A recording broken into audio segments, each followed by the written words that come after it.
પ્રભાત પદ 3 ચોપાઈ 1 સંત કૃપા વિના સુકૃતા નવસરે દુકૃતા જાય નહીં તે હકેરું હરકને શોક સંતાપયતિ સંભવે તંભવે દુર્મતિ લોકહેરું.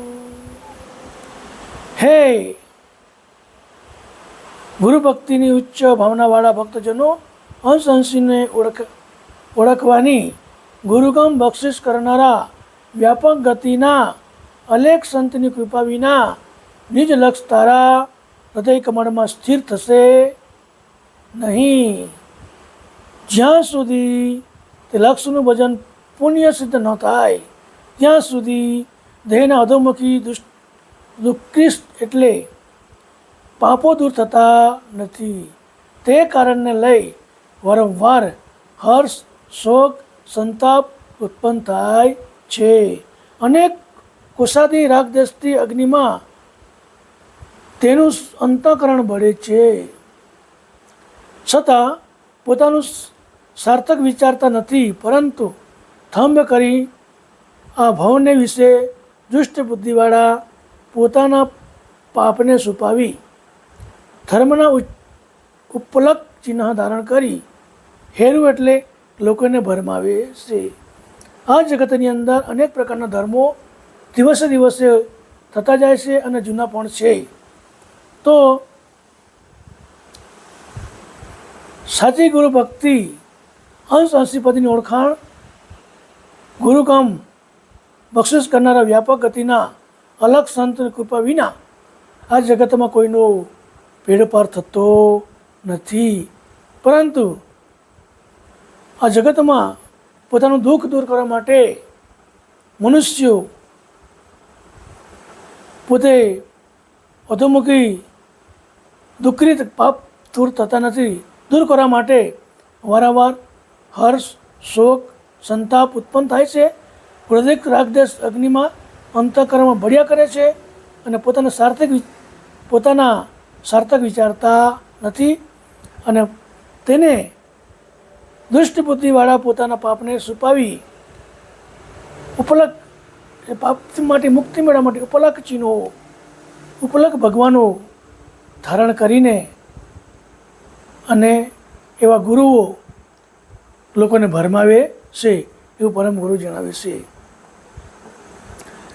પ્રભાત પદ 3 ચોપાઈ 2 જીવપણું અતિ ઘણું જુગલ નરે નારનું, જીવપણું અતિ ઘણું જુગલ નરે નારનું, હમ પદાયાપનું સિદ્ધ હેરું, ખબર નહીં અંતને તંતુના અંતની સંચિતા દવ્ય કરે મેરુ મેરુ. જેની બુદ્ધિમાં અજ્ઞાન યુક્ત અતિશય જીવદશા રહેલી છે તેવા સ્ત્રી પુરુષો માયાની વિષમ ચાળમાં મોહમાં પામ્યા છે. તેથી આશા તૃષ્ણા પૂરમાં ઘસડાઈને પોતાની માનસિક વાસનાઓ તૃપ્ત કરવા પ્રકૃતિ વિલાસની પાછળ અંધ બની ચર્મદ્રષ્ટિએ દેહરૂપ હેરું એટલે પોતાના સ્થૂળ દેહને વારંવાર નિહાળે છે અને માને છે કે મારો દેહ કેવો સુંદર છે, કેવા દેહના મારા મોટાપણાના હંભાવરૂપી નશામાં અતિ અનિત્ય નાશવંત શરીર અંતવાળું છે. એ સમજવા અભાવે શરીર વડે પ્રાપ્ત કરેલું દ્રવ્ય સંગ્રહ કરી મારું માની નિષ્કર્તાને યાદ કરતા નથી. પરમ ગુરુ જણાવે છે કે સ્ત્રી પુરુષો માયાના વિષયમાં જાળમાં મોહમાં ફસાઈને આશા તૃષ્ણામાં પરવાઈને ઘસડાયા કરે છે. માનસિક વાસનાઓ સંતોષવા માટે પ્રકૃતિ વિલાસની પાછળ અંધ બનીને જન્મદ્રષ્ટિ દેહ હેરું એટલે પોતાના સ્થૂળ દેહને વારંવાર ઓરિસ્સામાં નિહાળે છે, સ્વરૂપને નિહાળે છે અને મારો દેહ કેટલો સુંદર છે અને હું કેટલો મોટો છું, હું કેટલો જાણકાર છું, મારી પાસે કેટલી સંપત્તિ છે. આવી રીતે પોતાનો એ અહંકારમાં જીવે છે અને એને પોતે જીવનમાં મેળવેલી સંપત્તિનો એને અભિમાન છે અને એ અભિમાનમાં આજે કાલે કરતાં કરતાં એ પોતાનું સમગ્ર જીવન દ્રવ્ય પાછળ જીવી જાય છે, નિષ્કર્તાને યાદ કરતા હું ક્યાંથી આવ્યો છું અને ક્યાં જવાનો છું એની કોઈ એને પરવા કરતા નથી. આ પ્રમાણે પરમગુરુ ચોપાઈ બીજીમાં આપણને સમજાવે છે.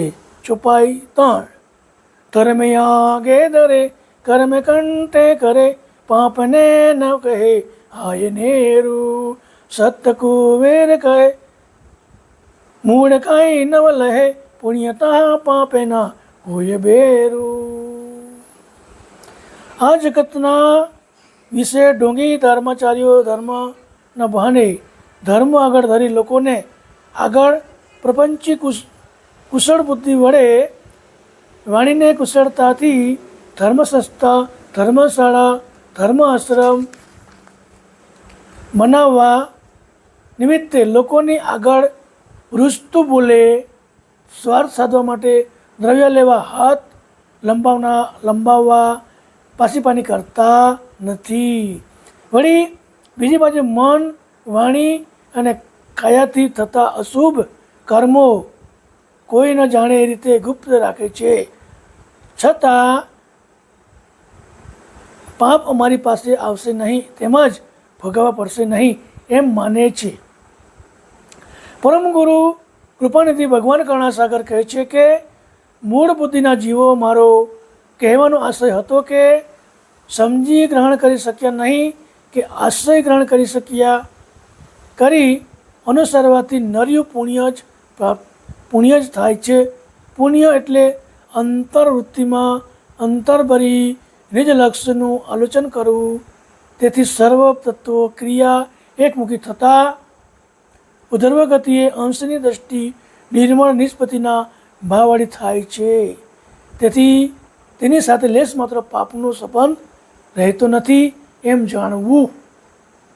જગતમાં ઘણા બધા આશ્રમો, સંતો કે મોટા માણસો, મહંતો પરમગુરુ જણાવે છે કે મોટા મોટા આશ્રમો બનાવે છે, મોટા મોટા મંદિરો બનાવે છે અને એ બનાવવા માટે લોકો પાસે માગણી કરે છે પૈસાની, દ્રવ્યની અને સાનામાના એ પોતે ગુપ્ત રીતે અશુભ કાર્ય કરે છે અને એમ સમજે છે કે મારી પાસે પાપ આવશે નહીં. એવા અનેક આપણને ધર્મમાં પણ આપણે જાણીએ છીએ, જોઈએ છીએ, સાંભળીએ છીએ.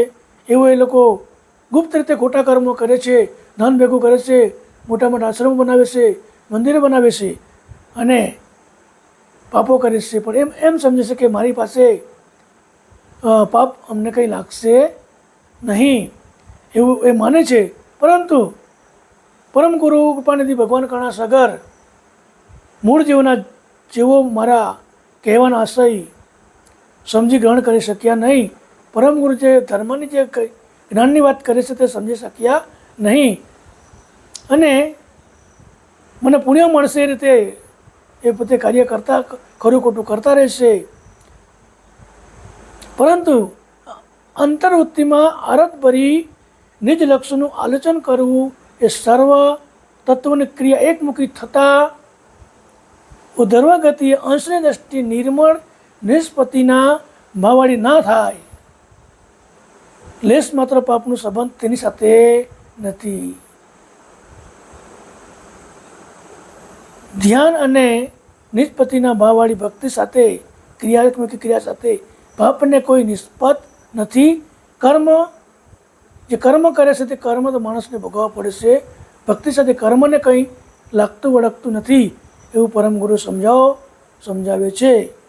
સત્કલ સાહેબ, સત્કલ સાહેબ, સત્કલ સાહેબ.